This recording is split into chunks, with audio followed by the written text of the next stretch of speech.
Doctor Ram Mohammad Parvez Ali Khan शीत महोत्सव 2024 chairman शीत महोत्सव करा ट्रेड फेयर संगे मीना बजार संगे मनोरी हाट संगे संबलपुर प्रथम थर आम गोटे उद्योग करूँ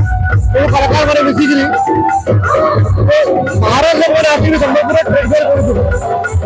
संबलपुर लोग कहीं कर नहीं पारे आगे सागे सागे गोटे बड़ मंच तैयारी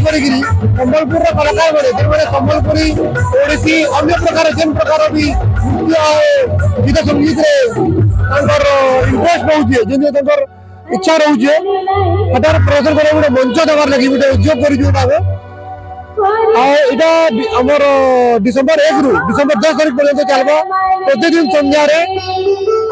6 रु 10 बजे तक कार्यक्रम आम एंटरटेनमेंट कार्यक्रम प्रोग्राम रोचे पठान चली भी रहा डांस नृत्य कंपिटिशन भी है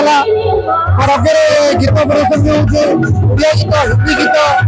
90s गीत 70s गीत विभिन्न ग्रुप कार्यक्रम भी रोचे।